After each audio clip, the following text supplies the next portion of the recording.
The time has come. Kale Draven had survived negotiation tables that smelled of ozone, alien teas that hissed when poured, and ambassadors who spoke in tones that suggested they were only seconds away from biting him. But nothing, and he really meant nothing, compared to the chaos of trying to keep a relationship secret on Ashara. A world where rumors traveled faster than light and every vendor in the night market acted like a part-time spy.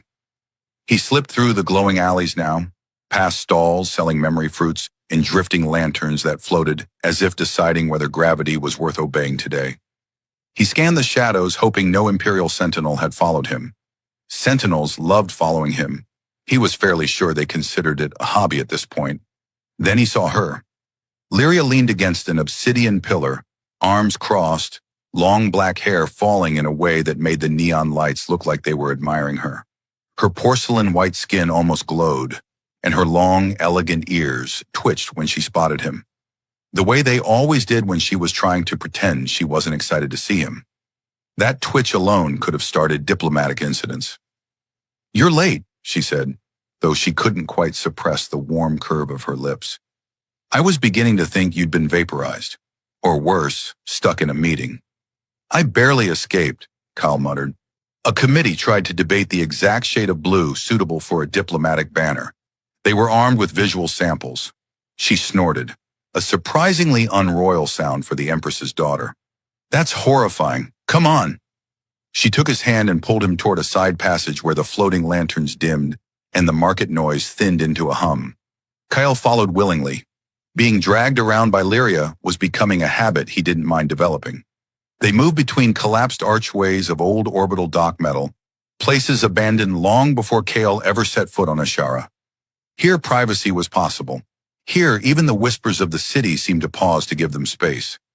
Lyria stopped beneath a broken window that framed the gas giant overhead, its swirling storms painting the sky in violet streaks. "Tell me one thing," she said, facing him, her expression thoughtful but mischievous. "Are all humans as reckless as you, or did we just get the special edition?" "I prefer to think of myself as a limited-release collector's item," Kyle replied. She laughed softly, the sound bouncing through the dusty corridor like warm starlight. It loosened something tight in his chest, something he didn't want to examine too closely. They talked for a while, about the latest political disaster, about Lyria's attempts to avoid her mother's endless lessons in imperial decorum, about Kale's ongoing struggle to understand Asheran etiquette. Apparently I bowed wrong, my knees angled at a disrespectful degree. That is the stupidest thing I have ever heard. Every moment felt stolen, precious, like they were drawing shapes on the edge of a cosmic map no one else could see. But then the air shifted. A faint tremor hummed beneath their feet, local grav plates recalibrating, the kind triggered only when large imperial machinery approached. Cal stiffened. Lyria's ears angled sharply, the Asharan equivalent of a curse. "No," she whispered, "not tonight." The tremor intensified, rhythmic, unmistakable. Imperial sentinels. Kyle's stomach dropped. "Did someone follow you?" "No," she said, "but someone followed you. Mother's information network is faster than any warp drive. If she suspects anything..." She trailed off and grabbed his wrist. "We need to move, now." They dashed through the old platform, past drifting dust and flickering holosigns, still trying to advertise food stalls that closed decades ago.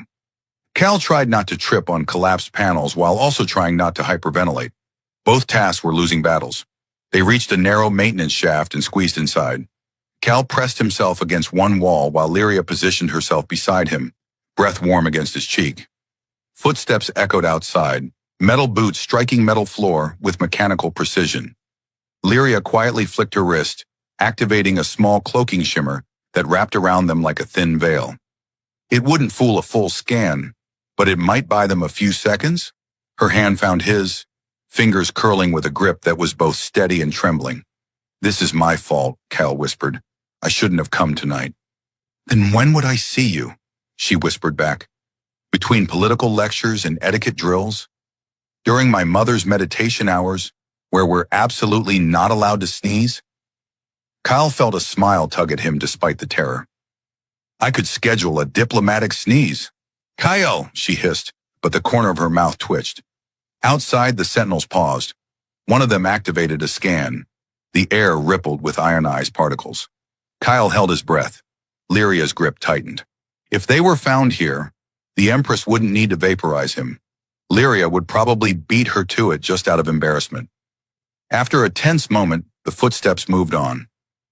Lyria let out a slow breath. They're hunting, she murmured. Mother knows something. Kale swallowed. How much does she know? Enough to summon you, Lyria said, voice low, frightened. She'll find a way. She always does. Kyle felt the world tilt. Summon me? Why would she? Because she's Empress Valtara, Lyria said, and because she found out you're my lover. He stared at her. She stared back. Somewhere above them, the gas giant's storms continued their endless spin, unaware that Kale Draven's heart had just attempted to launch itself into orbit. We're doomed, he whispered. Probably, she agreed. But on the bright side, if she vaporizes you, I promise to hold a very dramatic funeral. Kale groaned. That does not make me feel better.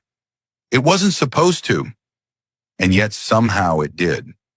Kale Draven had always imagined that if the Empress of the Stellar Dominion ever summoned him, it would involve chains, dramatic gongs, and possibly a holographic announcer declaring his crimes in 12 languages. Instead, what he received the next morning was a single crystalline envelope delivered by a floating courier orb that beeped impatiently at his door until he opened it. The envelope unfolded itself like a smug flower and projected a message in elegant silver script. Lieutenant Kale Draven, you are required to present yourself at the Palace of Silent Mirrors at third cycle. It was signed simply, Valtara. No threats, no severity, not even an exclamation point, which somehow made it infinitely worse. Kale reread it 3 times, hoping it would suddenly transform into an invitation to a tea ceremony or a polite suggestion that he relocate to a distant planet immediately. Behind him, his translating console flickered with status warnings, clearly offended by the anxiety spike in his biosigns. I am going to die, he muttered. I'm going to die, and they won't even have to vaporize me. I'll just spontaneously implode from stress. His roommate, a small spherical drone named Pike, rolled past and chimed helpfully. Statistically, humans only implode under extreme gravitational collapse. Probability here is less than 1%. Thank you, Cal said. So helpful. He spent the next hour practicing greetings in front of the mirror, none of which made him look less like a man awaiting execution, and trying to decide whether wearing informal diplomatic robes would make him look respectful or like someone desperately begging for mercy. Ultimately, he chose the robes. They smelled faintly of starch and fear. By the time he reached the gates of the Palace of Silent Mirrors, Kale's nerves had braided themselves into something resembling a topologically impossible knot. The palace rose like frozen lightning, each tower made of luminescent crystal so reflective that the sky itself seemed to split into mirrored fragments above him. Long corridors of starlight-twisted glass extended beyond sight, and the air shimmered with soft, resonant hums, as if the palace were alive and listening. 2 elite sentinels awaited him at the entrance, their armor so polished he could see his panicked reflection in the plates. Lieutenant Draven, one said in a voice that sounded artificially improved for maximum intimidation. Follow. No, please? No welcome? Kyle mumbled. Follow, the sentinel repeated. Right. Hospitality is overrated anyway. They led him through corridors lined with mirrors that weren't really mirrors at all. Instead of simple reflections, they displayed memories, some belonging to him, others belonging to strangers he hoped he'd never meet. One showed him tripping over a diplomatic podium years ago. Another showed him hiding behind a food stall during a negotiation gone wrong. He hissed at the wall. Really? We're showing highlights now? The palace ignored him. At the end of a long crystalline hall, the sentinels stopped before a massive arched doorway that parted on its own. Cal stepped inside, heart pounding, palms damp, brain rehearsing 27 potential apologies. And then he froze. Empress Valtara sat upon a throne carved from pure starlight, a structure that looked grown rather than built, organic and shifting in subtle ways. Her silver hair fell like liquid moonlight, and her long ears curved elegantly, sharper and more defined than Lyria's. Her eyes, bright as collapsing suns, fixed on Cale with a calm intensity that suggested she already knew everything he might say, and possibly several things he hadn't even thought of yet. "Lieutenant Draven," she said, her voice smooth, cultured, and carrying just enough power to make his knees consider quitting. "Approach." "Yes, Your Radiance," Cal squeaked. His voice cracked. "Excellent. Absolutely royal." He stepped forward on a floor so polished he was terrified he might slip and slide directly into the Empress, which seemed like a diplomatic nightmare waiting to happen. "You are aware," she began, "that I possess an extensive network of sensors, informants, and predictive algorithms that monitor every corner of my dominion." Kyle swallowed. "I may have heard something like that. Then you understand why I am concerned." He tried to smile, but it came out as a grimace that probably indicated gastrointestinal distress more than confidence. "I assure you, Your Radiance, I have nothing but respect for the Dominion, its laws, and its terrifyingly efficient surveillance architecture." One of the mirrors beside him flickered and displayed Lyria's face. She stood in the shadows of the chamber, half hidden behind a pillar, ears angled forward in worry. She mouthed, "Stop talking." Cale stiffened. He did not stop talking. "I mean, truly impressive surveillance. World class. If you gave tours, I would sign up." The Empress stared at him. "Are you attempting humor?" "Yes," Kyle said. "Terrible humor. Nervous humor. I'm very sorry." A long silence followed, during which Cal was fairly sure he aged at least 3 years. Then unexpectedly, the Empress exhaled softly. Something not quite a sigh, not quite amusement, but close enough to hope. She rose from her throne with the grace of starlight flowing through water. "You care for my daughter," she said. Cal choked on air. I wouldn't say care exactly, more like admire, deeply, passionately, and with full respect for all applicable laws." Lyria's hand flew to her face. The Empress raised a hand. Cale's words shut off like someone had muted him. "You care for her," she repeated, her tone gentler but lined with old shadows. "I once cared for a human as well." Kyle blinked, stunned. "You will prove," she said, "that your bond is more than recklessness and youth. You will undertake a trial, Lieutenant." Kyle's stomach plummeted. "Trial? Like paperwork?" "No." "Informational seminar?" "No." "Tea ceremony?" "No." Her gaze hardened like forming crystal. "You will enter the void rack." Kyle's voice climbed an octave. "I'm sorry." "The what?" Lyria stepped forward at last, eyes wide with fear. Cale realized she was trembling slightly. If Lyria feared the void rack, what chance did he have?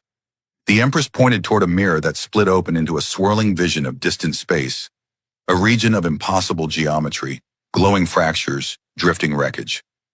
"Survive it," she said, "and I will accept the truth between you and my daughter." Kyle stared at the swirling void. "Can I choose the tea ceremony instead?" he whispered. The Empress did not answer. Only the palace did, by sealing the doorway behind him with a soft, ominous click. Kyle wasn't sure how long he stood in the echoing chamber after the Empress delivered her verdict. His brain needed time, lots of time, to process the words "enter the void rack," which ranked high on the universal list of phrases you do not want directed at you. It was somewhere between "this star is unstable" and "we regret to inform you that you have been selected for a spontaneous disintegration demonstration." The Empress dismissed her sentinels with a wave, leaving only the 3 of them. Valtara, radiating quiet power. Lyria, practically vibrating with a mix of fear and defiance. And Cale, who strongly suspected he was currently experiencing all 5 stages of grief simultaneously, plus a few the psychology textbooks never warned him about. "Mother," Lyria said, her voice softer than Cale had ever heard it. "You can't be serious." Valtara's gaze didn't waver. "I am always serious." "That's true," Cale whispered. "She has a very serious aura, like someone who's never lost a debate." Lyria elbowed him sharply. The Empress resumed her seat on the throne of crystallized starlight, her silver hair catching glimmers from every mirrored surface. Lieutenant Draven, come forward. Kale's legs refused. He took a breath, attempted a dignified step, and executed something closer to a shuffle. The floor reflected every micro-stumble. He suspected the palace was cataloging each clumsy moment for future playback. When Kale stood before her, the Empress lifted a hand. A nearby mirror rippled like disturbed water, revealing a memory. Not his, not Lyria's, but hers. A younger Valtara appeared within the reflection, not yet crowned, standing beneath the boughs of crystalline trees on a moonlit terrace. Beside her, a human man with dark hair and a smile so disarming it felt like an act of rebellion. Lyria inhaled sharply. Kyle slowly turned toward her. You've never seen this? No, she whispered. She never speaks of it. The reflected couple laughed silently, their hands brushing, their expressions soft and unguarded. It was tender, unexpected, entirely at odds with the Empress's current aura of cosmic judgment. Kyle cleared his throat. Your Radiance, I mean this respectfully, but that guy looks like he could charm a starship AI into running away with him. A slight tremor touched Valtara's expression. Regret or fondness? Cal couldn't tell. The memory faded, dimming back into glass. You remind me of him, she said. Kale blinked. Handsome? Talented? Unreasonably charismatic? No, she replied. Reckless? Oh, that tracks. Her gaze deepened. I loved him, and because I loved him, he followed me into the void rack when he should not have. He was lost there, a mortal caught in a cosmic hunger. A pause. I swore no human would ever suffer the same for the sake of an Asheran bond. Not even my daughters. But that's exactly what you're asking him to do, Lyria said. The Empress stood, her presence filling the chamber like an expanding nebula.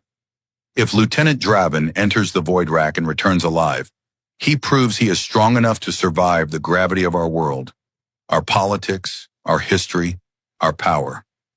If he does not return, her voice softened, then I prevent my daughter from losing someone she cannot save. Kyle felt a strange, unwelcome mixture of terror and sympathy. Your Radiance, he said carefully. I'm honored and horrified, mostly horrified, but honored too. The Empress tilted her head. Do you refuse the trial? He hesitated. Lyria stared at him, her long ears angled downward in fear, and Kyle felt something in him harden. Not bravery exactly, more like stubborn affection wrapped in panic. No, Kyle said. I don't refuse. Lyria practically exploded. Kyle, what are you doing? You don't have to prove anything. I know, he said softly, but if this is the only way she'll accept us... You're a diplomat, Lyria argued. Your idea of danger is drinking untested alien tea. I'll have you know I survived that tea. I carried you to the med bay. Minor details. The Empress watched them, her expression unreadable. With a gesture, she summoned a slender, crystalline prism from the air. It drifted toward Kyle like a falling star. This is your guide mark, she said. It will anchor your ship's path through the first layer of the void rack. Beyond that, you are on your own. Kyle caught the prism. It pulsed with faint light, like a heartbeat. This feels very ominous. It is, Valtara agreed. Lyria stepped closer to him, grabbing his shoulders with trembling hands. Kyle, listen to me. The void rack is not just a void. It twists space. It fractures time. It whispers. Whispers? Kyle echoed. Could be friendly whispers? Encouraging whispers? No, she said flatly. Helpful navigation hints? No. Compliments on my diplomatic robes? Kale, he winced. Sorry, nervous humor. It's a condition. Lyria closed her eyes, pressing her forehead lightly against his. If you go in, I'm going to stand by the scanners every second until you return. If I return, he corrected. When? She said fiercely. When you return. Something warm bloomed inside him, pushing back the panic, the dread, the swirling detail of cosmic horror. He reached up and brushed her cheek gently. I'll come back, he said.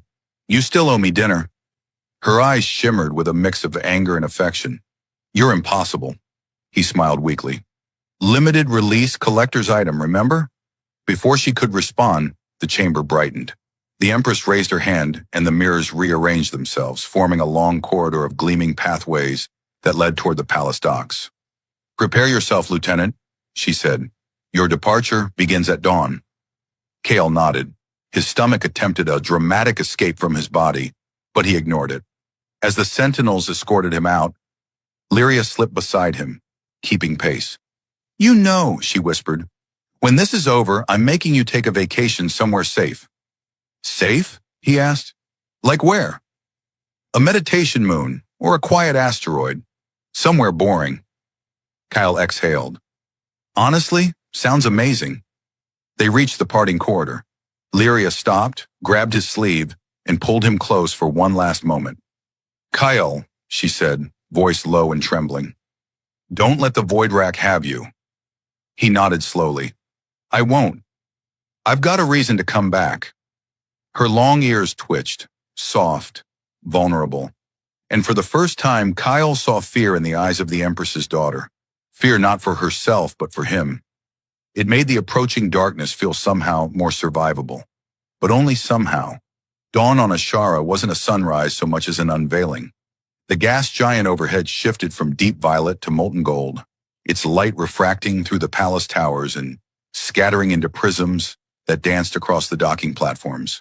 Kyle stood there, clutching the crystalline prism the Empress had given him, wondering if it was too late to fake a sudden medical emergency, preferably one involving hives, or temporary invisibility, or both. Lyria walked beside him, silent but close enough that her shoulder brushed his with every step. Her long ears were angled slightly forward, the Asheran equivalent of "I am thinking 17 anxious thoughts at once." Cal wanted to say something reassuring, but his brain was occupied running worst-case simulations, all of which ended with him drifting through cosmic nonsense while muttering, "This is why I should have stayed a librarian." The docking bay opened into a wide chamber where ships glided like sleek metallic birds. Kyle's assigned vessel hovered on a grav stabilizer pad, a compact interceptor-class ship with a hull that shimmered faintly, as if embarrassed to be involved in this mission. Cal placed a hand on the side of the craft. "Please don't explode," he whispered. "I'm very attached to the idea of not exploding." "You'll be fine," Lyria said, though her voice betrayed her doubt. "The Void Rack is, well, it's not exactly lethal every time. That does not help. I was trying to be supportive." "Well, stop." She elbowed him lightly, then sighed. "If you see geometric clouds forming spirals, turn away. If you hear whispers, don't answer. If shadows start copying your movements, leave immediately," Kale said. "You've mentioned that one 6 times. Because it's important." She grasped his hands and squeezed. "Kale, promise me you'll use the guide mark. Don't try to improvise. You humans always improvise. It's why your species has 36 types of ladders and still falls off all of them." He nodded, resisting the urge to laugh. "I'll follow the prism. No space improvisation. I swear." She watched him climb the boarding ramp with the expression of someone preparing to punch cosmic fate in the throat if it misbehaved. Cal wanted to look back, but he didn't trust himself not to sprint back down and cling to her like a terrified barnacle. Inside the ship, the cockpit hummed with soft energy. The pilot's console glowed in pale blue arcs, and the star compass aligned itself toward the coordinates of the Void Rack, the part of the galaxy cartographers annotated with helpful notes like, "Do not enter under any circumstances." Kale sat down, strapped in, and said, "Ship status?" The ship responded with a gentle chime. "Systems functional. Probability of survival? Classified." "That's not comforting." "Would you like me to calculate an unclassified probability?" No, I'm good. Let's keep some mysteries alive." He lifted off, the ship gliding smoothly out of the palace hangar. The moment he cleared the outer shields, Lyria's voice chimed through the comm. "Kale, I'm here. I'll be at the scanners the whole time." "Copy that," he said. "I'll make this as fast and non-disastrous as possible." "Please do." The connection closed, replaced by the growing hum of the star compass syncing with the prism.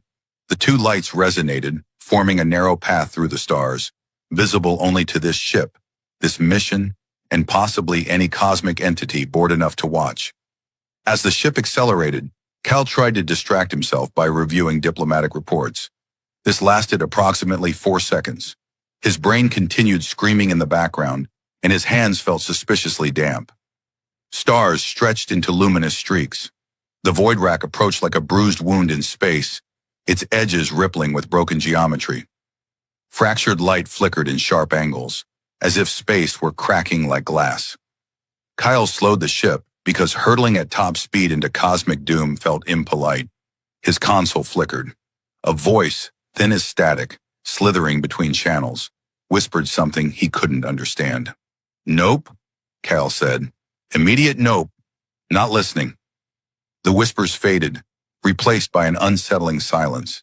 He guided the ship forward, following the prism's faint glow into the swirling dark. Shapes drifted around him, massive ship hulls twisted into impossible knots, debris frozen mid-explosion, fragments of stations drifting like abandoned memories. "Okay," Kyle muttered.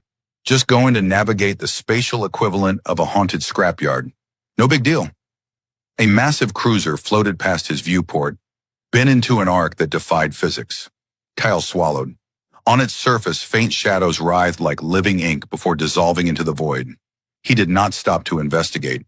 He had boundaries. Another whisper brushed his ear. "Lie. Lieutenant." "Nope, nope, nope," Kale repeated.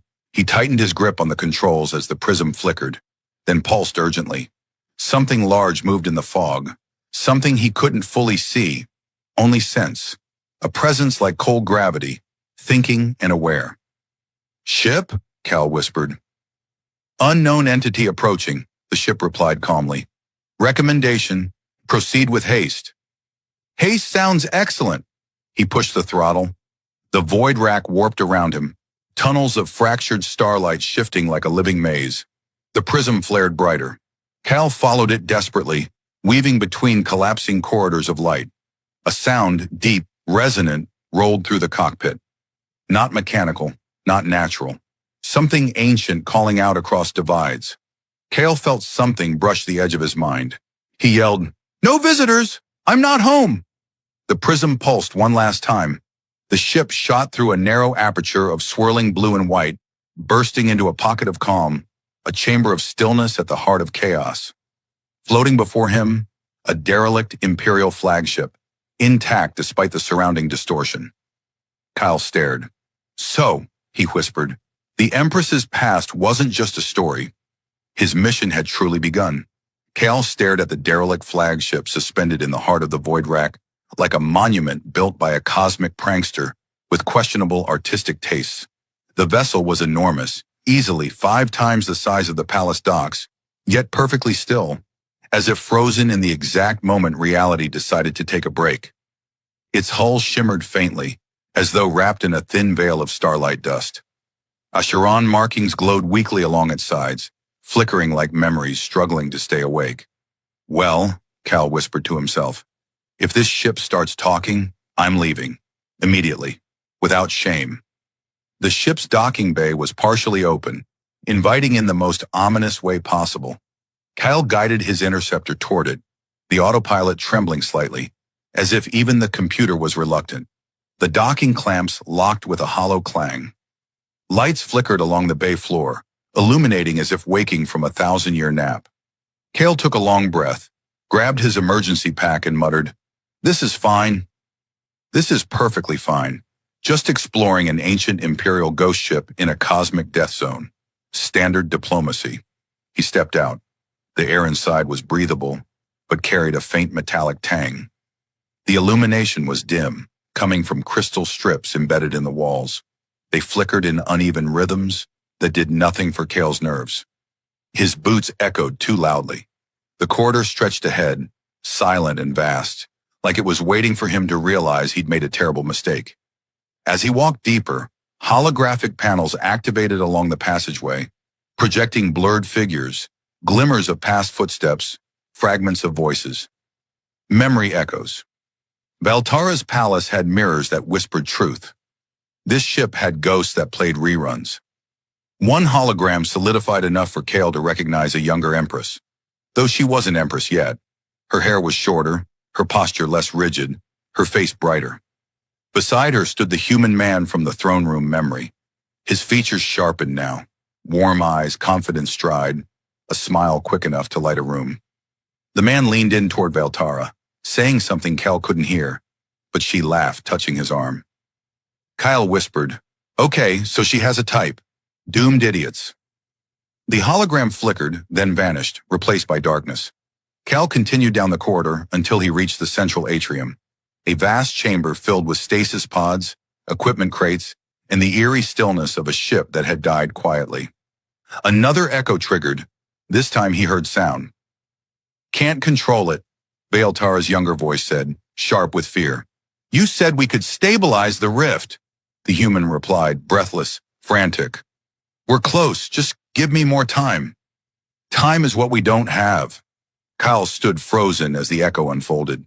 He watched the man reach toward a control panel, watched the flash of blue light, watched the entire memory shiver like a disturbed vision. Then it cut out abruptly, leaving only the humming of the void rack beyond the hull. He exhaled. Fantastic. Ancient history, emotional turmoil, and catastrophic science experiments. Exactly what I wanted from today. He moved toward the command bridge. It took several minutes, mostly because he kept checking over his shoulder to make sure the ship wasn't developing new hobbies like stalking him. When he finally reached the bridge, its doors opened with a sigh of ancient hydraulics. The bridge was enormous, built with Asheran elegance, crystalline panels, sweeping curves, interfaces that shimmered with inner starlight. A single console glowed faintly at the center, as if waiting. Cal approached it cautiously. "Hello? Friendly data? No haunted surprises?" The console pulsed and activated. A hologram appeared. Not Valtara, not a soldier, but the same human man. The projection stabilized, revealing him in far greater detail. He wore Asheran ceremonial armor altered for a human frame, and his long ears were noticeably absent, a reminder of his off-world origin. He looked directly at Kale. If Kale's heart had not already been living in his throat since entering the void rack, it would have launched itself there now. "Whoever you are," the hologram said, voice soft but steady, "if you found this ship, then the void rack has not claimed everything." Kyle swallowed hard. "Oh, great. Pre-recorded message aimed at mysterious future listeners. My favorite plot device. My name is Aryan Soul," the hologram continued. "I was partner to Valtara of Ashara, and I am the reason this ship and the void rack became what they are." Cal blinked. "Wait, you started the void rack?" "Sir, that is not the type of romantic gesture you can fix with a bouquet. We believed we could merge Dominion starlight energy with human neural resonance," Aryan said. "A bridge between our peoples, a bond that could unify two cultures. But the experiment fractured the veil of space. It created this." Kyle rubbed his forehead.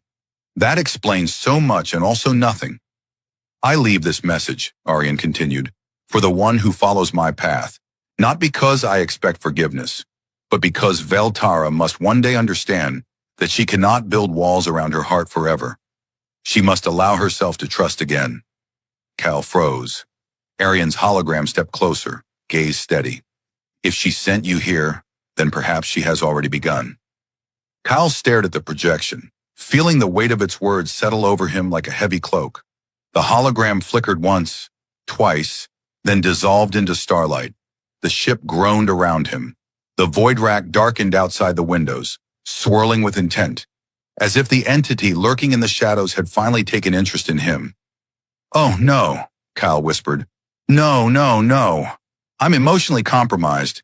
This is a terrible time for cosmic horror to get handsy." The prism pulsed rapidly in his pocket. The ship shuddered. Something massive moved outside. Kale backed away, heart pounding. "Okay," he muttered. "Message received. History uncovered. Trauma acknowledged. Time to leave before the void rack decides I'm a snack." He sprinted for the docking bay as the echoes around him shimmered back to life. Valtara shouting, Aryan reaching, alarms blaring, memories collapsing into chaos. The entity outside roared without sound, shaking the air. Kale dove into his interceptor, slammed the controls, and launched into the swirling tunnel of warp space. Aryan's final message echoing in his mind. He had what he needed. Now he just had to survive long enough to deliver it. Kale didn't remember punching the thrusters, but the ship surged forward with the panicked enthusiasm of a vessel that very much wanted to continue existing. The void rack rippled around him, shards of fractured space twisting, collapsing, blooming again like cosmic petals opening into nightmares. He gripped the controls tighter than necessary, knuckles white, jaw clenched, brain screaming a continuous, high-pitched alarm tone. Behind him, something followed. It wasn't a ship, or a creature, or even a shape. It was an absence, a gravitational hunger that bent starlight into spirals and pulled sound itself into trembling silence. Kyle refused to look back because he firmly believed that acknowledging a horror made it stronger, or at least made him panic harder. "Ship!" he hissed. "I need an exit. Any exit. A door. A window. A politely worded cosmic apology. Something." "Scanning," the ship replied in its unhelpfully calm voice. "Options limited. Recommend following the guide mark's resonance pattern. The guide mark is vibrating like a caffeinated squirrel. That indicates urgency." "Yes, I gathered that." The crystalline prism in his pocket pulsed faster, guiding him through protruding beams of distorted light and between drifting debris that twisted like paper in a storm. The derelict flagship behind him shrank into the distance, which was somewhat comforting until something invisible brushed along the hull of his interceptor, making the ship lurch. Kale yelped, "No touching! Cosmic entities should respect personal boundaries." Something groaned in the void, low and resonant, vibrating through his bones like a subsonic warning. "Oh, stars," he whispered. "It's offended." He swerved sharply as a swirling tear opened in front of him, reality splitting into jagged shards that rotated like blades. The guide mark flashed, pulling his attention to a narrow corridor of dim blue light threading between the spinning fragments. "That's not a path," Cal muttered. "That's a blender." "Trajectory optimal for survival," the ship reported. "Who defines optimal?" "You." "Then the system is flawed." But he followed the path anyway, squeezing the ship through gaps that looked mathematically impossible. Space folded, stretched, snapped back. At one point, the cockpit briefly existed in two different orientations, Cal upside down and right side up at the same time, which he decided was a sensation he never wanted again under any circumstances. The whispers returned, curling around him like frost on glass. "Lieutenant." Kale slapped the comm panel. "Not listening. Very busy. Please leave your haunting message after the tone." He made a ridiculous beeping noise. The whisper stopped. For one blissful heartbeat, everything was quiet. Then the ship trembled violently as the pursuing entity surged closer, pulling at the hull with invisible tendrils of gravity. Metal groaned. Lights flickered. Kale's vision blurred. He gritted his teeth. "Oh, no you don't. I refuse to be cosmic food. I'm barely edible." The guide mark flared, the brightest yet, drawing a single glowing line through the chaos ahead. Cal followed it, and the walls of warped space began to widen, expanding into a dimly lit sphere of calm. He burst through. The turbulence vanished. The whispers died. The void's terrible pressure fell away like a dropped weight. Kyle collapsed back in his seat, gasping. His hands shook. His legs felt like noodles. His will to live, however, had never been stronger. "Ship," he croaked. "Status. Minimal damage. External anomaly no longer tracking. Lieutenant Draven still alive, though barely." "Thank you for the commentary." "Always." Kale let out a shaky laugh, half exhilaration, half hysterical relief. He reached into his pocket and pulled out the prism. It glowed softly, no longer frantic, no longer pulsing like a heart in distress. Instead, it emitted a low, steady hum, as though pleased. "Yeah," Kyle whispered. "I'm proud too. That was terrifying." The hum vibrated once, almost like agreement. He didn't have long to recover. The ship's sensors chimed gently, and Lyria's voice came through the comm, breathless, shaky, terrified. "Kyle? Kyle, is that you? The readings just... Kyle, answer me." His throat tightened. Every ounce of exhaustion evaporated under the warm jolt of hearing her voice. "I'm here," he said. "I made it out." A sharp inhale crackled through the speaker. You vanished from the scanners. The void rack swallowed your signal. I thought, Kale, I thought I lost you. He closed his eyes. Not today. What happened in there? Kale hesitated, glancing at the prism, at the swirling calm around him, at the memory of Aryan Soul's hologram, the truth he now carried. I found something, he said softly. Something your mother needs to see. Something she's been afraid of for years. There was silence. Then Lyria whispered, Kyle, are you hurt? Only emotionally, he replied. But that's pretty standard for me. A shaky laugh. You idiot! Get back here fast. I'm on my way. The ship's engines hummed to life, and Kale set a course for Ashara. The Voidrak's exit corridor shimmered faintly, guiding him with a soft blue glow. For the first time since entering the cosmic labyrinth, Kale felt the tension in his chest loosen. But as he flew, he couldn't shake the sensation that something had followed him. Not the entity, it was gone. Not the whispers. They had returned to their dreadful slumber. It was the memory of Aryan Soul's final words. Tara must one day understand she cannot build walls around her heart forever. Kyle exhaled slowly. The Empress's past now lived in his pocket, humming like starlight waiting to be revealed. Whatever came next would change everything. For him, for Lyria, and for the Empress who feared losing love more than the Voidrak itself. Great, Kale murmured to himself, lips twitching into a nervous smile. Now I just have to survive telling her. Kale's ship cut through Ashara's upper atmosphere, trembling slightly as though relieved to be back in a place where physics behaved politely. The city of crystalline towers stretched below, glowing like clusters of lanterns suspended in midair. Cal swallowed hard as the palace's docking bay came into view, its glimmering archway pulsing with the Empress's sigils, elegant and intimidating all at once. He wasn't sure what scared him more, almost being consumed by a cosmic void, or what he was about to tell Valtara. Lyria was already waiting for him when he landed. She sprinted across the platform with a grace that suggested she could outrun her own shadow. Before Kyle even got his seat straps off, the ramp descended and Lyria collided with him in a fierce embrace that briefly stole his breath and possibly rearranged several of his ribs. You're late, she whispered, her voice shaking, and I am going to lecture you for 6 days. 6? Kale croaked.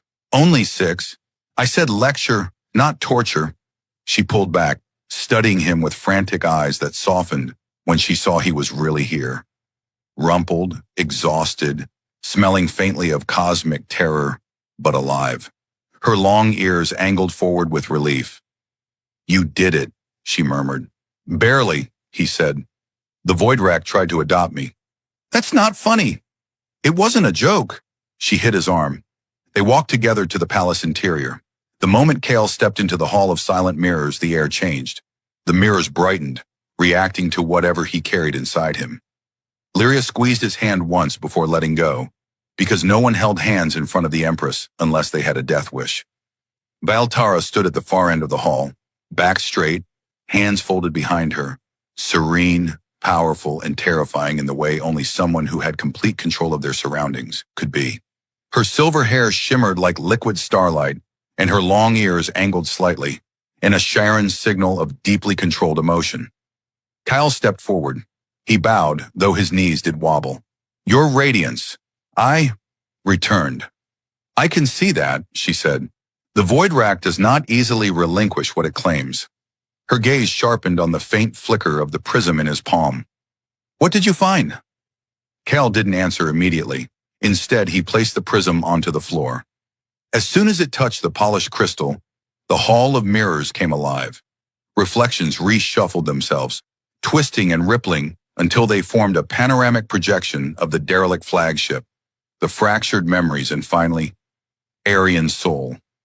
Valtara drew in a breath, so quiet it was barely audible. But in the absolute stillness of the hall, Kale heard it as clearly as a gasp. Aryan's hologram spoke, exactly as it had to Kale. Valtara listened without interrupting, her expression carved from starlight and pain. Even the mirrors went silent, their whispers fading, as if giving space to her grief. When the message ended, the projection dissolved like grains of silver dust. The hall dimmed once more. No one spoke. Then the Empress closed her eyes, not tightly, not in anguish, but in acceptance long overdue. When she opened them again, something in her gaze had shifted. The cold precision remained, but the impenetrable wall behind it had cracked. "Arian," she said softly, the name falling from her lips like an abandoned star, finally touching ground. "After all these years." Kyle waited, heart pounding. Lyria watched her mother with wide, uncertain eyes. Finally, Valtara turned toward him. "You faced the void rack and lived.